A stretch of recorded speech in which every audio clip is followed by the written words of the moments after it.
What's My Line? Part 2. Buffy forms an uneasy alliance with Kendra, the new vampire slayer, as they try to stop Spike. We open with Buffy fighting Kendra, who has just claimed to be the Slayer before the to be continued, so they agree to a truce until they can talk to Giles about it. Giles figures out that Buffy's temporary death at the hands of the Master caused a new Slayer to be called. Which I thought was a nice twist. Agreed. Kendra is skeptical of the quality of Giles' watchering, and so was I. Wouldn't the other Watchers have mentioned something about Kendra? Or you would think they would have offered condolences to Giles about losing his Slayer, but they don't bring it up. Kendra says she attacked Buffy because she thought she was a vampire after seeing her with Angel, then finally gets around to mentioning what she did to him. Angel's about to get hit by the sun in his little cage thing, but Willie the Snitch shows up and delivers Angel to Spike. Meanwhile, Cordelia is talking to the worm guy, and she and Xander notice a really poorly composited worm crawl into his ear. Yeah, that was awful. At least when he bursts into a bunch of worms, it's a much better effect. So they had the real worm on his hand. Why couldn't they just put a real worm on his face? It doesn't have to actually crawl into his ear. So they go to hide in the basement. Spike brings Angel back to Drusilla and says that when he dies at the upcoming ritual, Drusilla will be restored. Kendra takes Buffy to the cage that she left Angel in, and Willie tells them he rescued Angel but doesn't mention Spike. Then we get an impressively long tracking shot where Giles tells Kendra that he conferred with her Watcher and wants her to help Buffy stop Spike. Buffy is kind of jealous that Kendra actually takes the Slayer real seriously, but also thinks it wouldn't be so bad if Kendra replaced her, but she's not sure. But she's been bitching for 2 seasons about how she can't have a normal life, and now it's staring her right in the face. I didn't really understand why she was hesitating so much. Yeah, this episode could have used a little bit more character exploration. It's like they had the ideas there, but they didn't really delve into them. I at least thought the situation was pretty funny, the way Buffy feels insecure about how well Kendra gets along with Giles. I thought it was more realistic than some of her dumb insecurities in the past. And Buffy's side of things isn't helped by the way she's dressed. I mean, she looks like she just woke up in a ditch and just walked to school. I think you pay way more attention to that kind of stuff than I do. Xander and Cordelia are still hiding out in the basement, and they end up having an argument and making out, because humor. Yeah, why does that never happen when I argue with girls? My note just says, ha, ha, ha. Yeah, it came out of nowhere, and I thought it was kind of dumb. I mean, I get that that's why it was supposed to be funny, but it wasn't for me. Yeah, it wasn't really that funny. So maybe they'll get it right the second time when they do it. When they decide to try to leave, a bunch of worms drop from the ceiling onto Cordelia. I did like how long Xander kept the hose on her. I agree, I thought it was funny.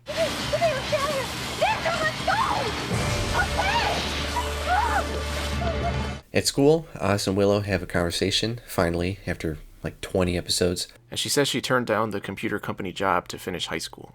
What an idiot. I mean, she's in high school. She doesn't know it's the wrong decision. She got all that fancy food and the classical music. I would have dropped out of high school if somebody told me to give me a job in that setting. See, I made the same mistake back then. And now here I am recording YouTube videos. Buffy goes to the law enforcement booth at the career fair, where the supposed police officer lady pulls a gun and starts blasting. Buffy knocks her down, and instead of disarming her, tries to run away. Luckily for her, this is a TV show, so the assassin proves to be pretty bad at her job and completely misses Buffy, but she does hit Oz in the arm. Then Kendra shows up, but even between the two of them, the assassin manages to escape. But at least Kendra initially went after the assassin. Buffy did her typical, just watch them run away. That is true.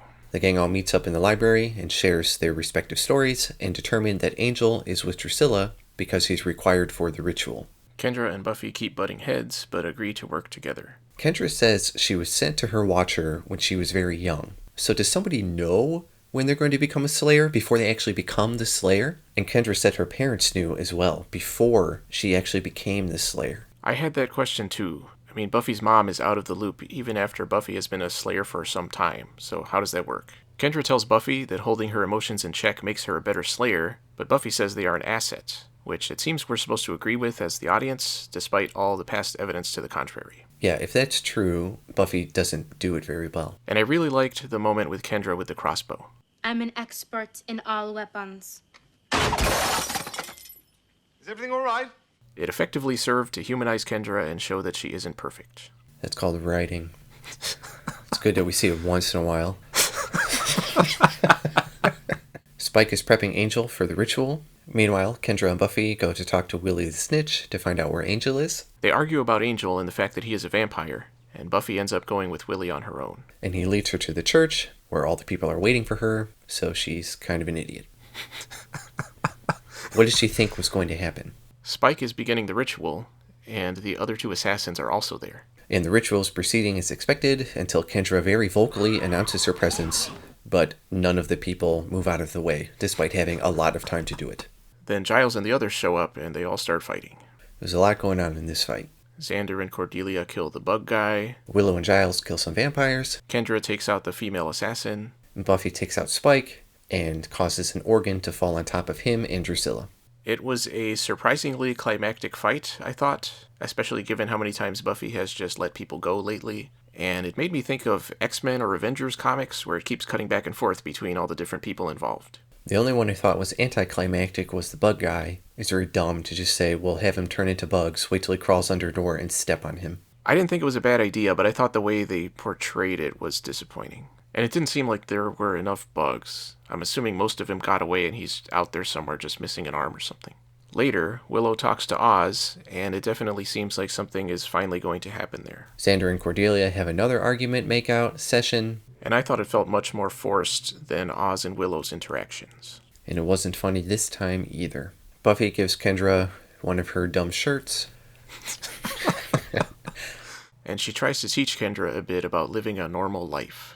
She tells Kendra that she doesn't need to travel undercover, but this is right after Buffy was dealing with secret assassins. We know they were all dealt with, but Buffy doesn't know how many there were. And for all she knows, the kill order is still out there, and it might just be for a Slayer, not necessarily Buffy herself. They kind of have a bonding moment, but I thought that felt a little forced too. And then Kendra leaves for the airport. And we finish with a cut to the church, where Drusilla gets up with Spike, and she is strong again. What's my line part 2? Overall? It was a nice twist to have another Slayer pop up, very unexpected but cool.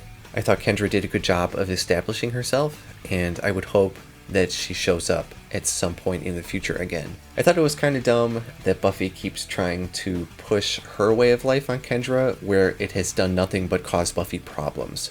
I get her viewpoint that Kendra could allow a little more normalcy into her life, but the way she presents her argument doesn't really make sense. I felt the first part of this two-parter was much more interesting. This one kind of seemed to just keep pushing everything forward without really exploring it fully. Wow, I felt the opposite. Okay. So Drusilla is strong again, so hopefully she'll start doing things, and I think with Spike, that could be a cool team up. I gave part 1 a B, and I like this one a little bit less, but it still wasn't bad. I'm going to give it a B-.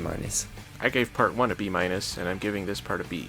I thought this episode was pretty good overall. I really liked the dynamic between Kendra and the others. I liked that a Spike plot didn't end with Buffy just letting him go this time, even if he did end up getting away in the end. And I thought the writing in general was better than usual.